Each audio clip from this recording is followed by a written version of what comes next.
আসসালামু আলাইকুম। সবাই কেমন আছেন? আলহামদুলিল্লাহ আমরা ভালো আছি। যে যেখান থেকে আমার ভিডিওটি দেখছেন সবাইকে অসংখ্য ধন্যবাদ।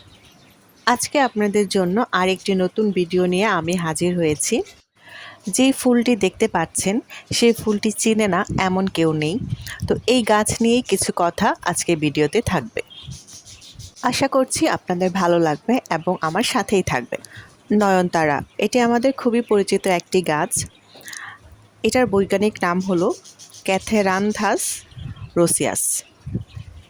আপনার বারান্দাটি যদি আপনি সারা বছর ফুলে ফুলে ভরা দেখতে চান তাহলে ২-৩টা নয়নতারা লাগিয়ে রাখবেন, বাস আপনি সারা বছর ফুল দেখতে পারবেন।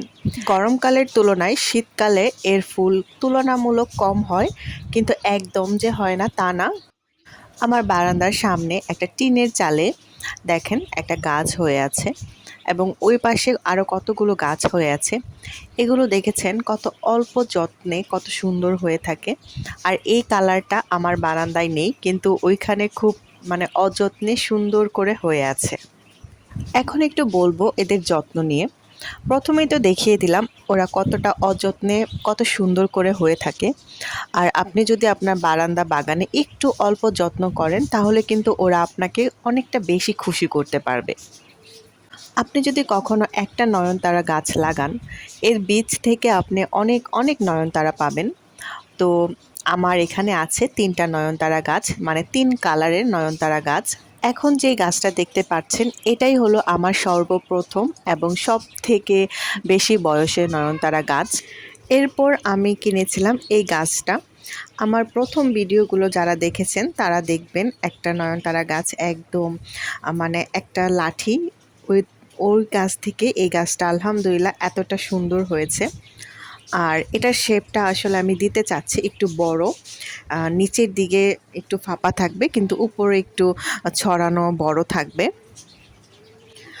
নয়নতারা গাছ আপনি যত কাটবেন তত ঝোপালো হবে। আর যদি একটু বড় করতে চান তাহলে নিচের ডালগুলো কেটে দিতে হবে, যেন নিচ থেকে আর কোনো শাখা প্রশাখা বের হতে না পারে। এই গাছটার আমি নিচের দিকে সকল ধরনের শাখা প্রশাখা কেটে উপরের দিকে বড় করার চেষ্টা করছি।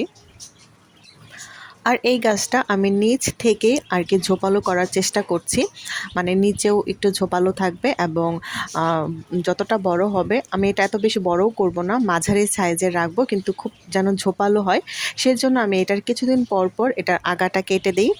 আপনারা দেখতেই পাচ্ছেন এটার আগা কাটা, যত আগা কাটবেন ততই চারদিক দিয়ে শাখা প্রশাখা বের হবে এবং ঝোপালো হবে। এটার বিশেষ যত্ন হলো যখন একটু বেশি পরিমাণে রোদ উঠবে তখন এটাতে একটু বেশি পরিমাণে পানি দিয়ে রাখবেন, তাহলে এটা অনেক সুন্দর গ্রো করবে। আর মাসে ১-২ বার চাল ডাল ধোয়া পানি দিতে পারেন। এই সামান্য যত্নেই সে আপনাকে এত সুন্দর সুন্দর ফুল দিয়ে যাবে। তো আজকে এখান থেকেই বিদায় জানাচ্ছি। আসসালামু আলাইকুম, আল্লাহ হাফেজ।